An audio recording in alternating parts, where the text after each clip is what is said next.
ರಾಜ್ಯದಲ್ಲಿರುವ ಮದ್ರಸಾ ಶಿಕ್ಷಣವನ್ನ ಉನ್ನತೀಕರಣಕ್ಕೆ ಹೆಚ್ಚಿನ ಒತ್ತು ಕೊಡಲಾಗುವುದು ಅಂತ ಕೈಮಗ್ಗ ಮತ್ತು ಜವಳಿ ಹಾಗೂ ಅಲ್ಪಸಂಖ್ಯಾತರ ಕಲ್ಯಾಣ ಇಲಾಖೆ ಸಚಿವ ಶ್ರೀಮಂತ ಬಾಳಾಸಾಹೇಬ ಪಾಟೀಲ್ ಅವರು ಹೇಳಿದರು। ಈ ಕುರಿತು ಮಂಗಳೂರಿನಲ್ಲಿ ಸುದ್ದಿಗೋಷ್ಠಿಯಲ್ಲಿ ಮಾತನಾಡಿದ ಅವರು, ದಕ್ಷಿಣ ಕನ್ನಡ ಜಿಲ್ಲೆಯ ಮಂಗಳೂರು ತಾಲೂಕಿನಲ್ಲಿ ಮೊರಾರ್ಜಿ ದೇಸಾಯಿ ವಸತಿ ಶಾಲೆ ಮತ್ತು ಪದವಿ ಪೂರ್ವ ಕಾಲೇಜು ಇವುಗಳ ನೂತನ ಕಟ್ಟಡದ ಉದ್ಘಾಟನೆಯನ್ನು ನೆರವೇರಿಸಲಾಗಿದೆ।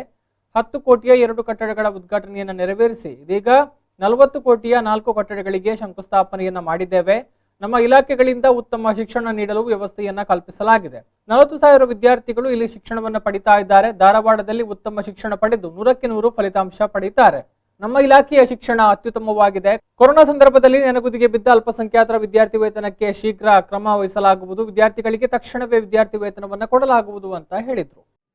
ಮಂಗಳೂರು ಜಿಲ್ಲೆಯಲ್ಲಿ ಒಂದು ಮೊರಾರ್ಜಿ ದೇಸಾಯಿ ವಸತಿ ಶಾಲೆ, ಅದೇ ರೀತಿ ಗೌರ್ಮೆಂಟ್ ಉರ್ದು ಶಾಲೆ, ಇವು 10 ಕೋಟಿ 2 ಕಟ್ಟಡಗಳು ಪೂರ್ಣ ಆಗಿದ್ದು ಅದರ ಉದ್ಘಾಟನೆ ಮಾಡಿದ್ದೀವಿ। ಅದೇ ರೀತಿ ಮೌಲಾನಾ ಆಜಾದ್ ಸ್ಕೂಲ್ ಇವು 4 ಕಟ್ಟಡದ ಶಂಕುಸ್ಥಾಪನೆ ಮಾಡಿದ್ದೀವಿ। ಇವೆಲ್ಲ 6 ಕೆಲಸದ ಮೊತ್ತ ಸುಮಾರು 40 ಕೋಟಿ ಮೇಲ್ಪಟ್ಟದ।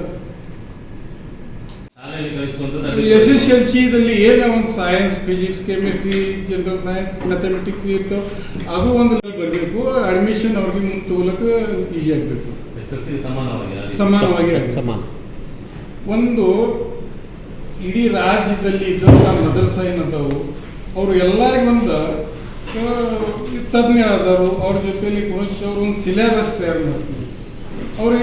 ಅವ್ರಿಗೆ ಎಷ್ಟು ಇಂಗ್ಲೀಷಲ್ಲಿ ಎಷ್ಟು ಜ್ಞಾನ ಬೇಕು, ಜನರಲ್ ಸೈನ್ಸಲ್ಲಿ ಎಷ್ಟು ಬೇಕು, ಫಿಸಿಕ್ಸ್ ಎಷ್ಟು ಮಟ್ಟಿಗೆ ಅವ್ರಿಗೆ ಗೊತ್ತಾಗಬೇಕು, ಎಲ್ಲ ಆ ಲೆವೆಲ್ ತಕ್ಕ ಅವರು ಆ ಹುಡುಗರು ಬರಬೇಕು। ಅಂದ್ರೆ ಅವ್ರಿಗೆ ಬೇರೆ ಕಡೆ ಟೆಸ್ಟ್ ಕೊಟ್ಟು ಅಥವಾ ಅಡ್ಮಿಷನ್ ತಗೊಳ್ಳಿಕ್ಕೆ ಈಜಿ ಆಗೋದು।